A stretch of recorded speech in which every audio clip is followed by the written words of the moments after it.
음악이 영화를 만났을 때 진행의 JR입니다. 탄저병은 소나 돼지, 양과 염소 같은 동물에게 가장 자주 걸리는 질병으로 사람이 탄저병에 걸리는 일은 드뭅니다.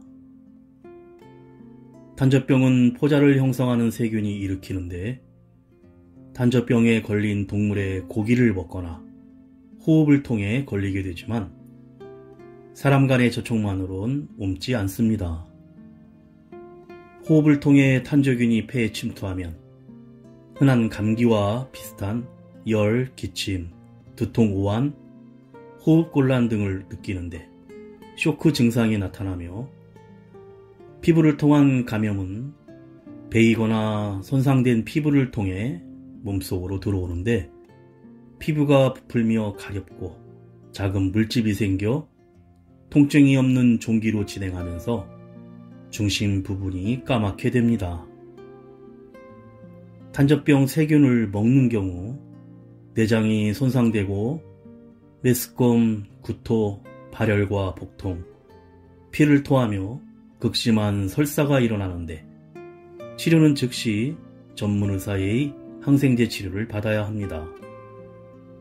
탄저균은 사람들끼리 전염되지 않지만 최근 일부 불량국가나 단체가 탄저균을 이용한 소포 배달 테러가 발생한 적도 있어 만일 탄저균에 노출되었거나 감염되었다고 판단된다면 바로 비누와 온수로 손을 깨끗이 씻고 119와 경찰에 신고해야 합니다.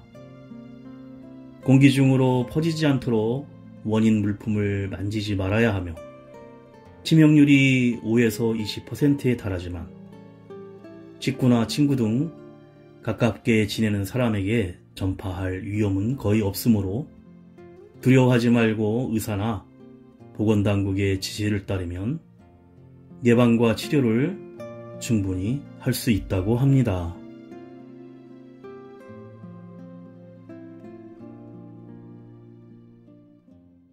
음악이 영화를 만났을 때 오늘 소개해드릴 영화는 지난 9월 베니스 영화제에서 공개되어 국내에는 11월에 개봉한 미국 영화 파워 오브 도그입니다. 1925년 필과 조지 형제는 미국 몬타나에서 대규모 농장을 운영하고 있는데 어느 날 과부인 로즈가 운영하고 있는 레스토랑에서 식사를 하게 된 필과 농장 일꾼들은 습기 없는 로즈의 아들 피터를 조롱하지만 동생 조지는 로즈에게 연민의 정을 품고 있었고 급기야 그녀에게 청혼을 하며 로즈와 피터를 농장의 집으로 들어오게 합니다. 하지만 이를 못마땅하게 여긴 필은 로즈와 아들 피터 모자를 심리적으로 괴롭히기 시작합니다.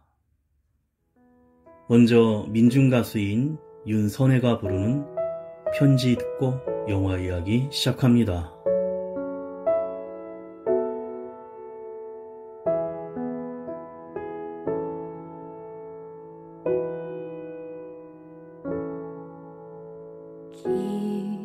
깊은 밤에 잠에서 깨면 새벽은 저만치 멀고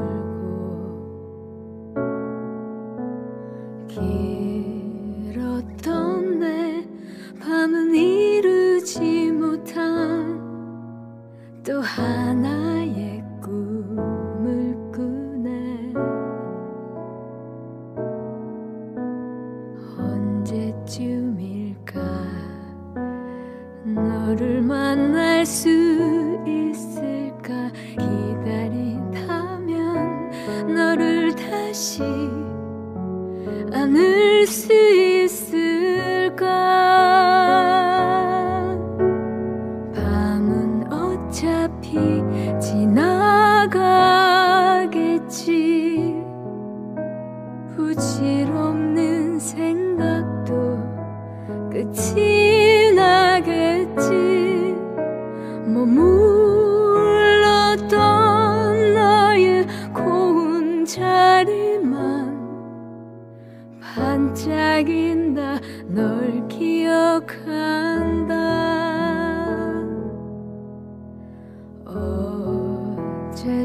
어제처럼 구름이 되고 따뜻한 바람이 되고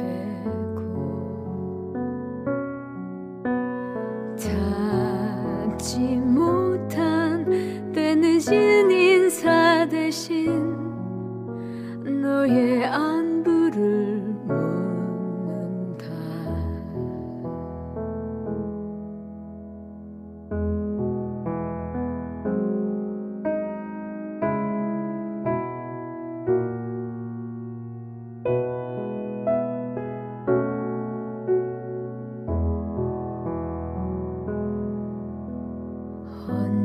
언제쯤일까 너를 만날 수 있을까. 기다린다면 너를 다시 안을 수 있을까. 밤은 어차피 지나가겠지.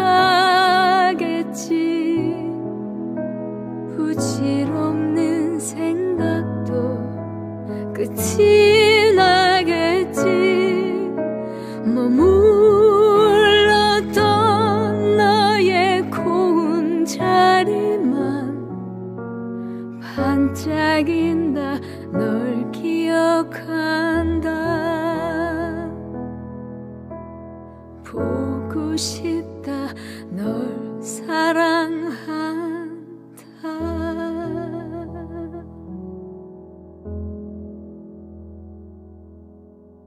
아빠가 돌아가신 후 난 엄마가 행복하기만 바랐다. 엄마를 돕지 않으면 난 사내도 아니지. 엄마를 구할 수밖에 라는 나레이션과 함께 1925년 미국 몬타나주의 부유한 목장의 전경으로 영화가 시작됩니다. 주인 필 버팽크와 조지 버팽크 형제는 부모님으로부터 목장을 물려받은 후 잘 운영하고 있는데 소를 몰고 가던 중에 우연히 길에서 단저균으로 인해 죽은 소를 발견하고 필은 기분이 좋지 않지만 버팽크 목장을 경영한 지 1900년 이후 25주년이 되는 해라며 조지에게 산에서 엘크를 잡아서 브롱코 헨리에게 배운 대로 구워 먹는 식으로 자축을 하고 싶다고 말합니다. 얼마 후 필과 조지 형제는 기차역에서 소를 출하하기 위해 몰고 왔지만 기차가 정전으로 연착되자 부군의 미망인이자 여관 주인인 로즈 고든의 레드밀 식당에서 목동들과 함께 저녁 식사를 하게 됩니다.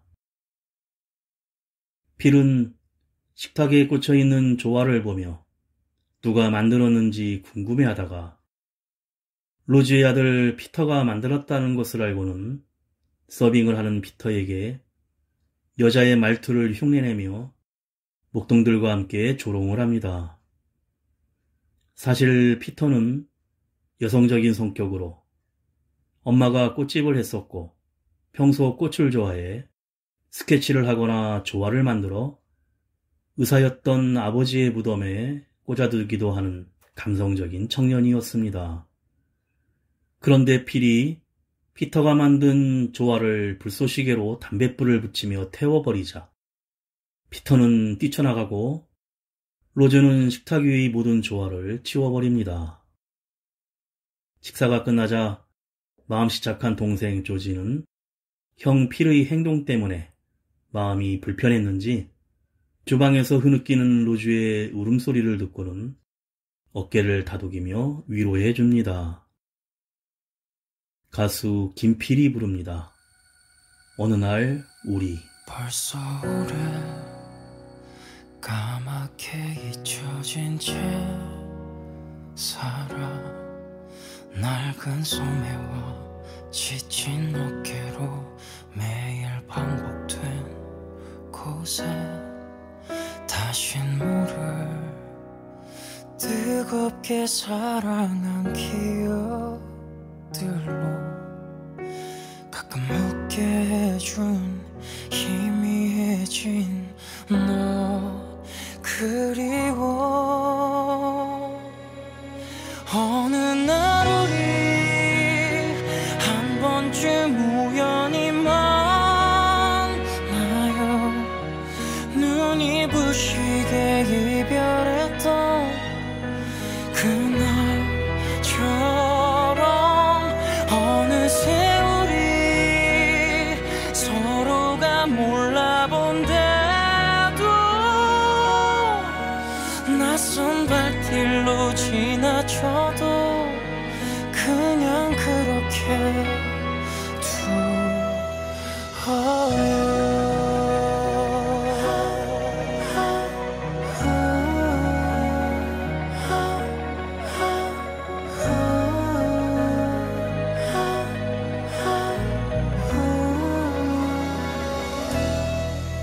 다시 너도 차갑게 사라진 꿈이지만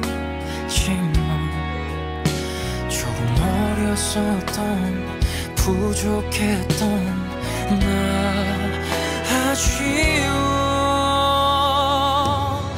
어느 날 우리 한 번쯤 우연히 만나요. 눈이 부시게 이별했던 그날처럼 어느새 우리 서로가 몰라본데도 낯선 발길로 지나쳐도 그냥 그렇게 두어요. 늘 가슴에 남아있던 꿈을 이렇게 보낼 수는 없으니까 돌아선 나에게 다시 한번 내 이름 불러. 어느 날 우리 또 다른 시간에 만나면 눈이 부시게 살아왔다. 꼭 할 수 있길. 어쩌면 내가 하얗게 그댈 잊어도 다시 느리게 시작해요. 그때의 모습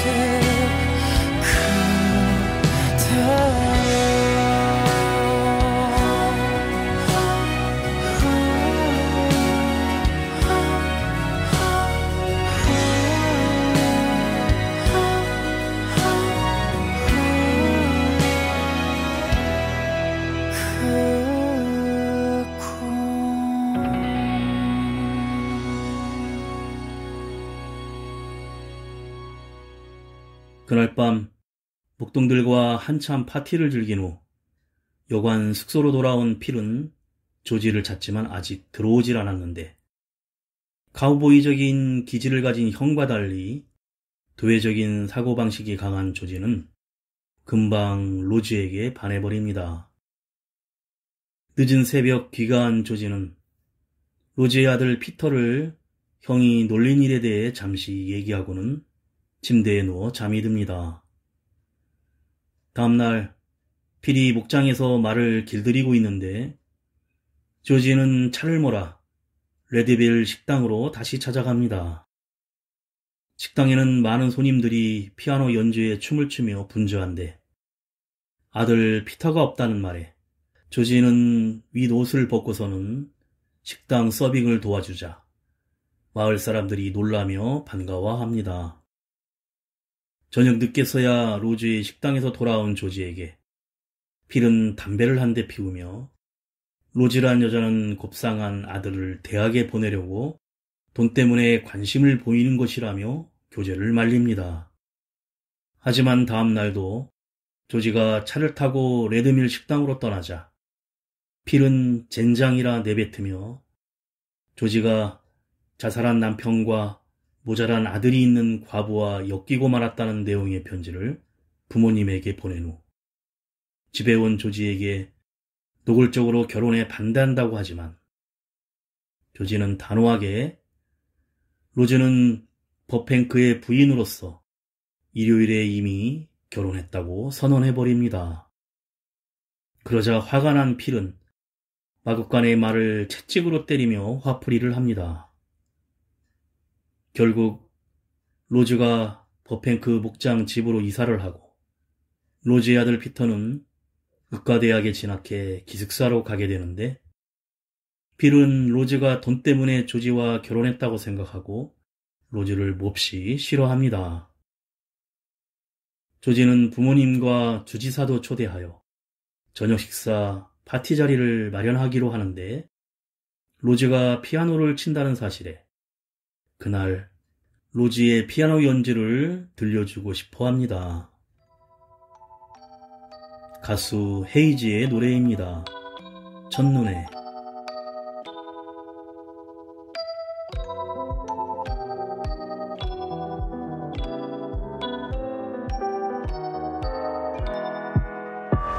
먼 미래의 날씨 같아 예측 불가해 말 가슴에 내 꿈인데도 너만은 왜 뜻대로 안 돼 대체 뭔데 나의 생각과 마음을 다 이미 알고 일부러 반대로 말하고 노는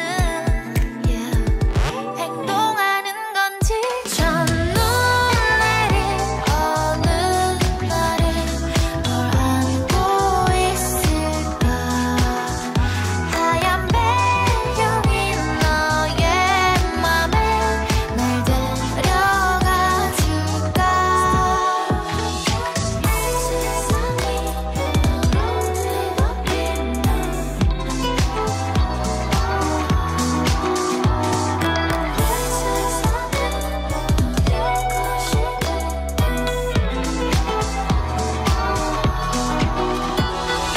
이 기분은 오감 그 이상의 무언가 넌 그걸 별 노력 없이도 참 무심하게 이끌어내고 날 걷게 해 네가 있는 곳으로 너의 생각과 마음을 다 알고 싶어 한 번의 미소도 눈물마저도 내 것이고 싶어 첫눈 내린 어느 날은 널 안고 있을까 하얀 배경인 너의 맘에 날 데려가 줄까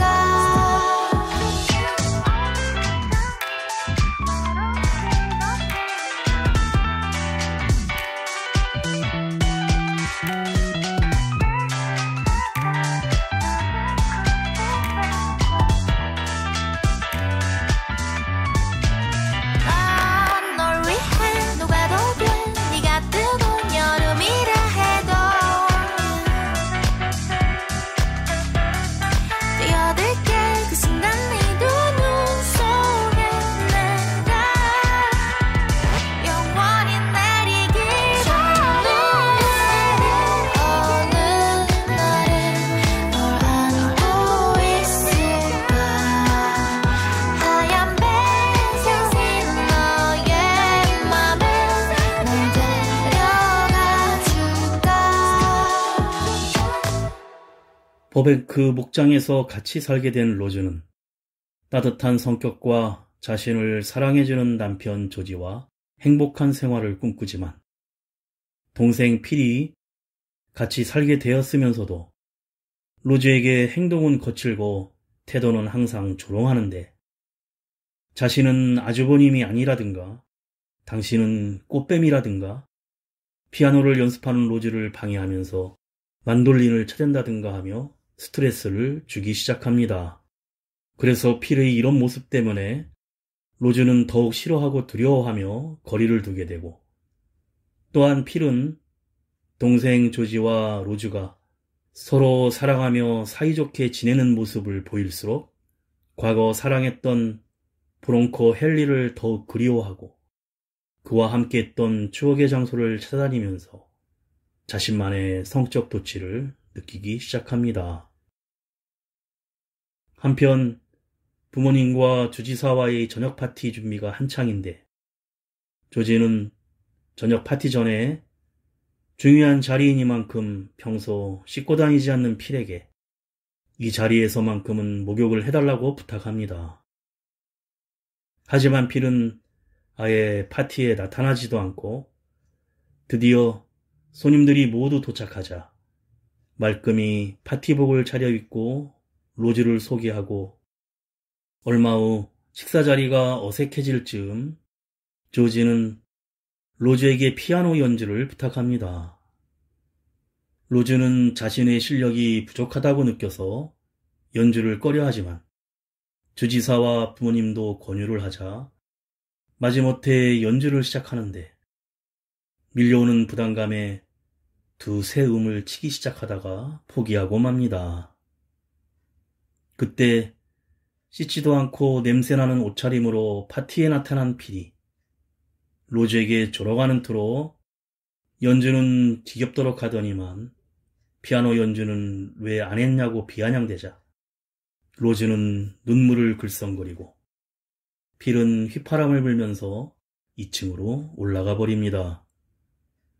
로즈는 순간 술 한 잔을 들이켜버리는데 그 후 더욱 스트레스를 받기 시작하고 끊었던 술을 마시기 시작합니다. 가수 김범수가 부릅니다. 오직 너만.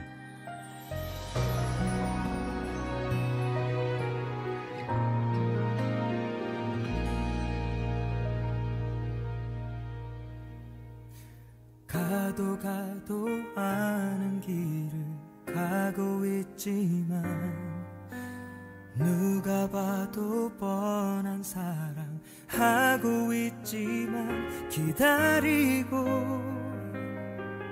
기다린다 나의 사랑 그게 너여서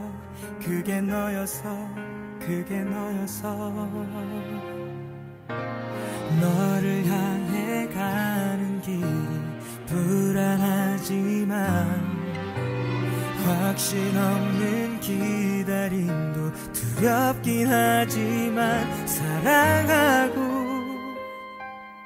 사랑한다 내 사랑 그게 너라서 내게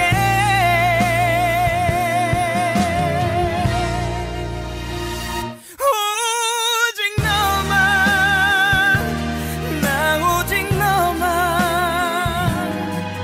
나의 시작과 끝은 전부 너이니까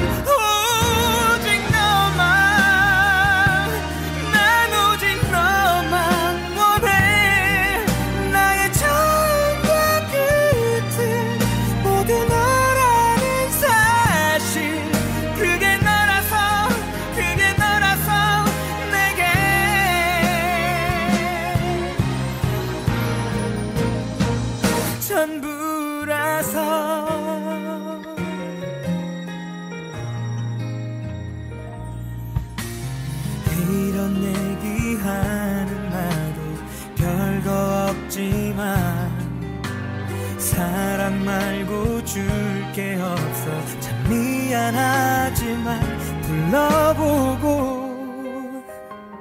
불러본다 내 사랑 그게 너라서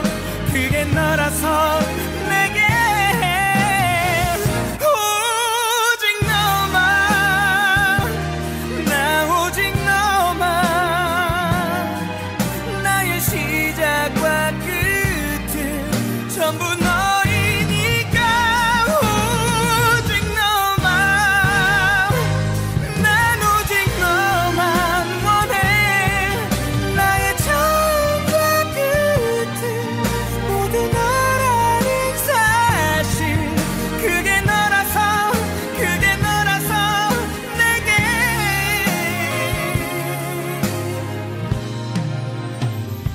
전부라서.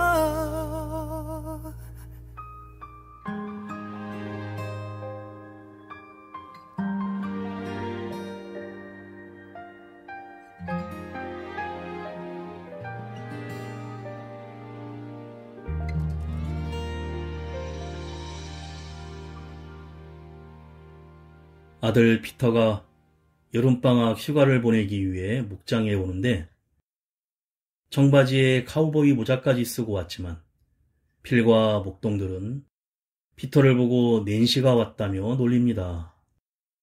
그런데 로즈는 이미 알코올 중독자가 되어 있었으나 이를 조지에게 숨기고 있었고 필과 그의 카우보이들은 피터를 조롱하고 왕따시켜 피터는 방에 틀어박혀서 올가미로 잡아온 토끼를 해부하면서 동물 연구에 몰두합니다. 로즈와 아들 피터는 필이 가해오는 여러 압박에 시달려서 이젠 그의 발자국 소리만 들려도 피하게 되고 가능한 식사 자리도 함께하지 않습니다. 여전히 로즈는 알코올 중독으로 점점 건강이 안 좋아지자 그 이유가 필 때문이란 사실을 알게 된 피터는 생각에 잠깁니다. 필을 피해 몰래 쓰레기 상자에 있는 술병을 찾아 마시는 로즈의 모습을 필이 보게 되는데 잔인하게도 휘파람을 불면서 놀려대고 로즈는 또 압박감에 더욱 술을 마십니다. 얼마 후 필은 혼자만의 비밀스러운 장소에서 브롱코 헨리를 그리워하며 성적인 상상에 빠지고 그때 토끼 사냥을 하다가 우연히 필의 개인 물품 창고를 발견한 피터가 브롱코 헨리의 이름이 나체 남성으로 묘사된 잡지들과 숨겨져 있었던 필의 비밀을 알게 되는데 필이 연못에서 목욕을 하다 피터를 발견하고 화를 내며 쫓아냅니다.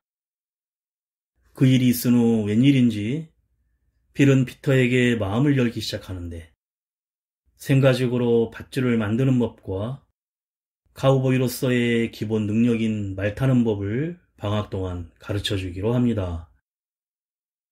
점점 필과 피터가 같이 지내는 시간이 많아지자 로즈는 걱정스러워하는데 피터는 점점 필을 잘 따르고 그런 피터에게 진정한 사내들에 대한 얘기들을 해주며 친근하게 대합니다. 그러던 필은 피터가 목장 부근 근처 산을 보고는 개 모양의 그림자를 금방 찾아내자 과거 브롱코 헨리의 모습을 발견하고 감명을 받습니다. 걸그룹 써니힐의 노래입니다. 두근두근.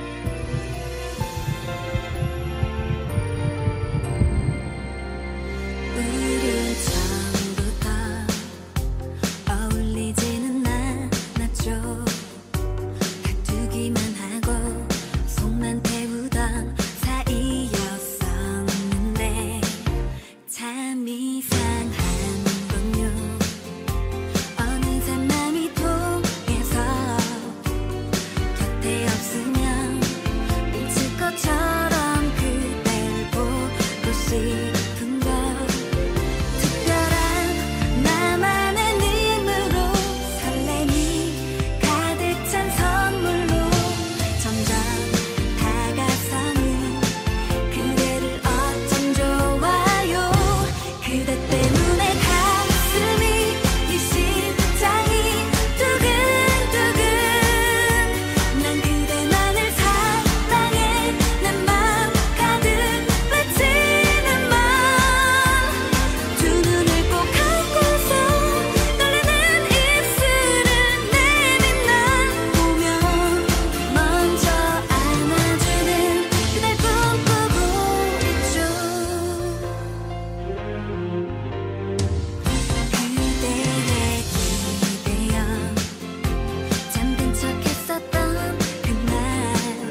알코올 중독이 심해진 엄마 로즈는 피터에게 필이 잘해주냐고 물으며 한숨을 내쉬는데, 필에게 소름이 끼치는 압박감을 하소연하는 엄마에게 피터는 내가 정리할 것이라고 하며 의학서적을 뒤적입니다. 그리고 피터는 혼자서 말을 타고 산등성이를 넘어서 탄저병으로 죽은 소의 시체를 찾아가는데 메스로 소의 가죽을 벗겨서 가져옵니다. 그 후 울타리를 수리하러 함께 나간 피터와 필은 토끼를 쫓다가 통나무 더미 속에 숨은 토끼를 잡으려 통나무를 치우는데 그만 필이 손등에 크게 상처를 입습니다. 그리고 죽은 피터의 아버지의 자살에 대한 이야기를 나누는데 피터가 자살을 직접 목격했고 직접 밧줄도 끊었다며 아버지가 자신이 차갑고 독하다며 종종 걱정했다고 합니다. 그 시각 피터가 필과 함께 많은 시간을 보내자 필을 싫어하는 로즈의 알코올 중독은 더욱 악화되는데 필이 남아도는 소 가죽들을 팔지도 않고 불태우고 있다는 것을 알게 됩니다. 두 사람이 울타리를 고치러 간 사이 자리를 비워 로즈는 필을 골탕 먹이려고 가죽을 인디언들에게 공짜로 모두 줘버리는데 그 상인들은 장갑 한 켤레를 로즈에게 선물합니다. 그리고 장갑을 끼고 걸어가던 로즈가 현기증으로 갑자기 쓰러지는데 너무 놀란 남편 조지는 그제서야 로즈의 알코올 중독 사실을 알고는 술병을 모두 비워버리며 로즈를 침대에 누이고는 돌보기 시작합니다. 인디밴드 어쿠스틱 콜라보가 부릅니다. 묘해 너와.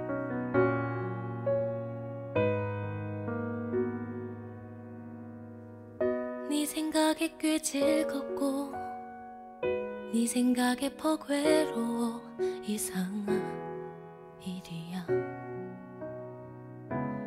누굴 좋아한단 건 아무 일도 없는 저녁 집 앞을 걷다 밤 공기가 좋아서 뜬금없이 이렇게 네가 보고 싶어. 참 묘한 일이야.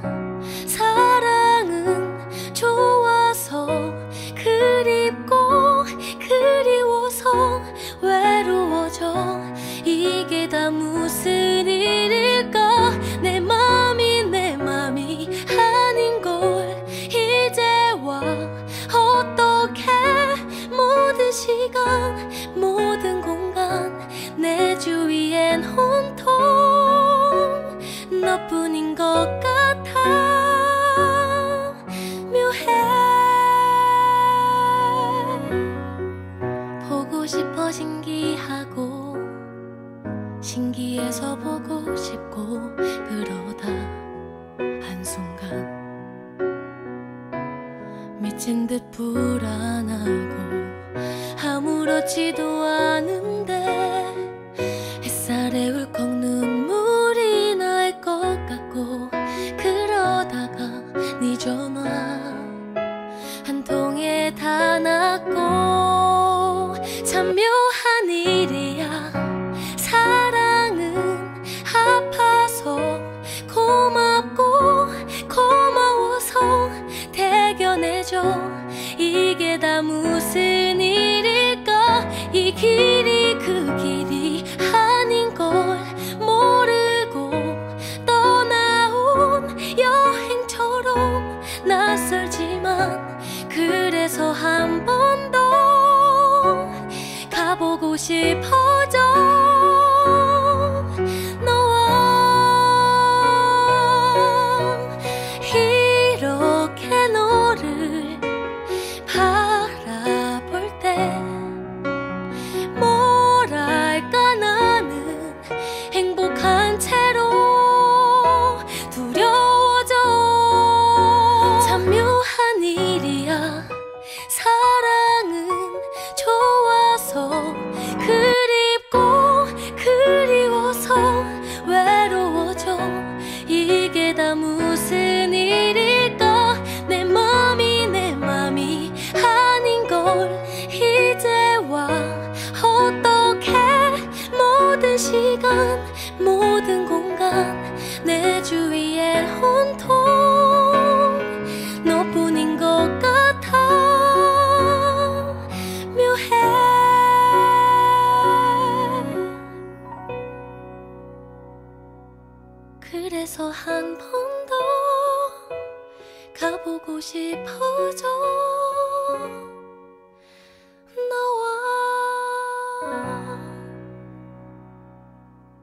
농장으로 돌아온 필은 소 가죽들이 모두 사라진 것을 알고는 밧줄을 만드는 가죽조차 없다며 동생 조지에게 로즈의 알코올 중독과 행동을 비난하며 화를 내는데, 하지만 조지는 어차피 태워버릴 것 아니었냐며 침착하게 대꾸하자 소리소리 지르며 분을 삭히지 못하는 필에게 피터가 다가가 자기에게 평소에 필처럼 되고 싶어 가지고 있던 밧줄을 만들 생가죽이 있다면서 탄저병으로 죽은 소에게서 잘라왔던 가죽을 주자 필이 화를 가라앉힙니다.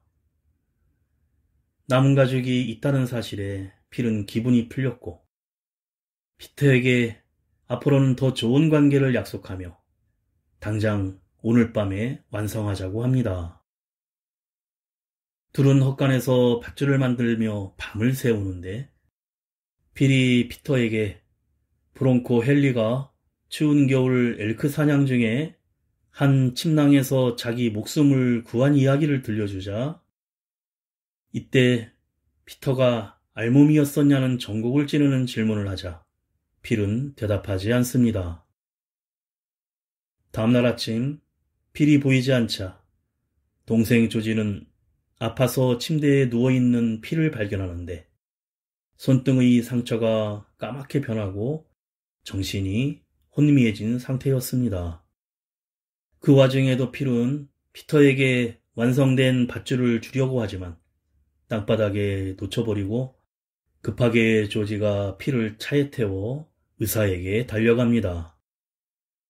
이를 창문으로 피터가 지켜보는데 그 후 장면이 바뀌며 조지는 필의 장례에 사용될 관을 고르고 필의 장례식에서 의사는 조지에게 마지막 경륜으로 보아 필은 탄저균으로 죽었을 가능성이 높다고 말합니다. 장례식에 가지 않은 피터는 성경책을 꺼내어서 장례에 대한 구절을 찾는데 시편 22장 20절을 읽습니다. 내 생명을 칼에서 건지시며 내 유일한 것을 개의 세력에서 구하소서. 그리고 피터는 장갑을 낀 손으로 필이 만든 밧줄을 침대 밑에 밀어놓고 복도를 걸어가던 중 창가에 멈춰서서 막 집으로 돌아온 조지와 엄마 로지가 차 앞에서 포옹하는 모습을 지켜보다 돌아서서 의미심장한 미소를 지으며 영화가 끝이 납니다.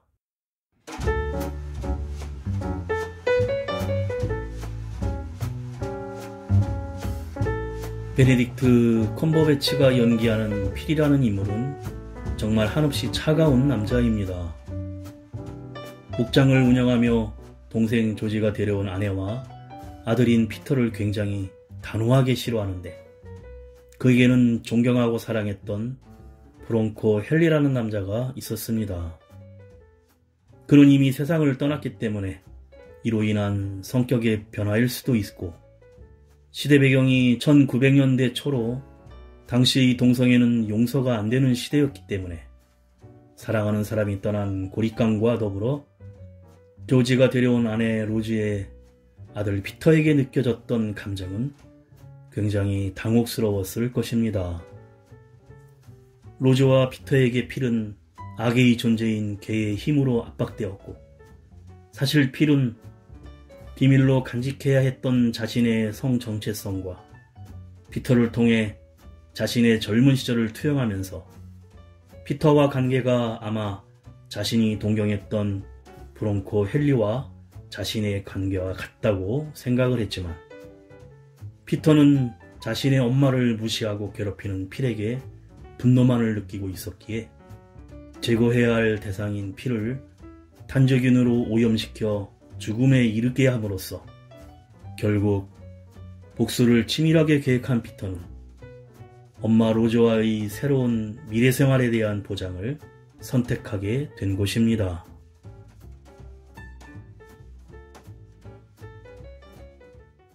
음악이 영화를 만났을 때 오늘 소개해드린 미국 영화 파워 오브 도그였는데요.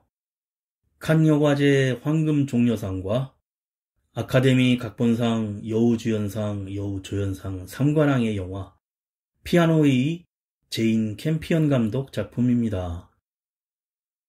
영화는 제78회 베니스 영화제 은사자상 감독상을 받았고 토머스 세비지의 소설을 원작으로 한 제목 파워 오브 도그는 성경 시편 22편 20절을 인용한 악의 세력이라는 의미와 산악지역의 등성이에 드리워진 그림자의 큰 입을 벌린 개의 형상을 뜻하는데 캠피언 감독은 개의 힘이라는 것은 매우 노골적이고 잔혹한 열정을 표현한 성적이고 사나우며 강렬하고 위험한 동물적인 본능이라고 제목을 해석했습니다. 특히 주연 베네딕트 캠버배치는 대화보다는 표정이나 행동으로서 동성애 코드를 보여주면서 직접적으로 사랑을 표현하진 않고 또 철저하게 누군가를 무시한다는 감정 연기도 훌륭히 보여주고 있습니다. 마지막으로 모던 락밴드 러브 홀릭스가 부르는 버터플라이 들으며 인사드립니다. 지금까지 JR이었습니다. 오늘도 인생을 영화처럼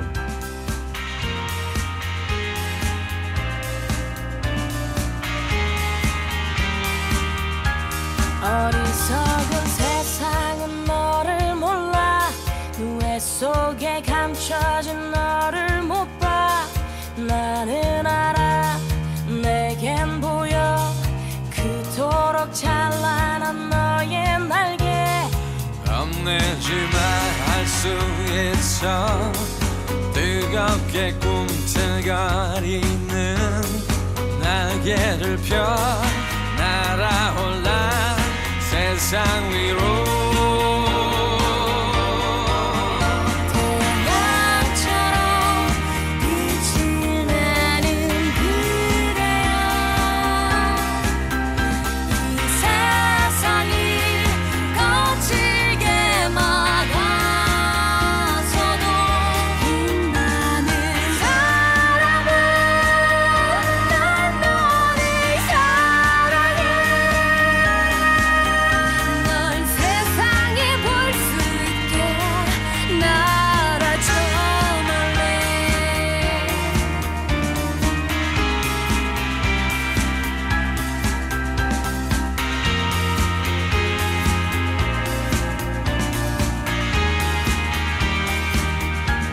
꺾여버린 꽃처럼 아플 때도 쓰러진 나무처럼 초라해도 너를 믿어 나를 믿어 우리는 서로를 믿고 있어 심장의 소리를 느껴봐 힘겹게 접어놓았던